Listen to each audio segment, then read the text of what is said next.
you wouldn't mind just joining me in scripture, I'm going to ask you to go to 2 Timothy chapter 4. And I think there's way too much focus on building platform and influence, but there's very little talked about when it comes to character. And I want to talk about that Christ-like character that we all need. Paul writes in 2 Timothy chapter 4, and for time's sake we'll pick up in verse 6. He says, "For I am already being poured out like a drink offering, and the time for my departure is near."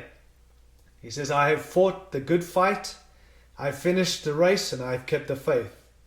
Now there is in store for me the crown of righteousness, which the Lord, the righteous judge, will award me on that day, and not only to me, but also to all who have longed for his appearing." Notice, kind of in a legacy at the end of Paul's time, when he's now kind of just speaking some of his last words in a sense, but also just highlighting some of the accomplishments of his life, the legacy.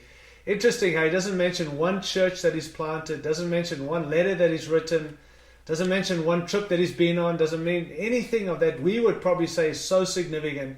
He simply says these words. His brief statement is, it doesn't include education, doesn't include places, doesn't include letters, doesn't include the people he's preached to or the churches he's planted. As he's pondering the end of his life, he makes these three simple statements about himself and his legacy. He says, "I have fought the good fight."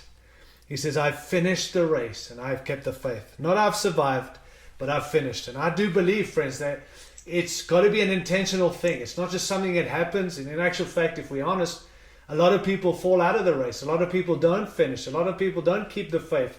A lot of people do lose their way. And it's very easy to get to that place. And I think we've got to be intentional. We've got to be focused. And I want to challenge us in leadership that we better be careful where we're looking.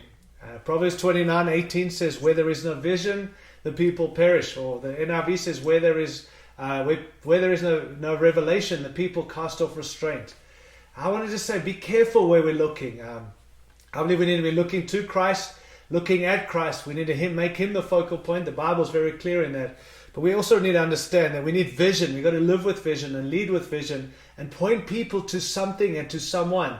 And I believe that someone is Jesus. I do believe with no vision, the Bible is very clear, is that we begin to compromise. Proverbs 29:18, we've said that. We become comfortable. We lose conviction when we're not living with vision or leading with vision or looking to someone like Jesus Christ. We lose our conviction.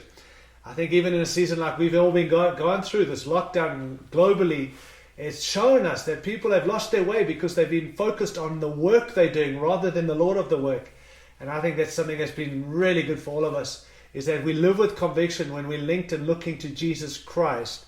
He's what matters. We get consumed with the wrong things if we don't have vision, the right vision. We become complacent and ultimately our character gets corrupted, which is, I think, a tragedy. But I do believe it's because we're not looking in the right places or we're not living with vision.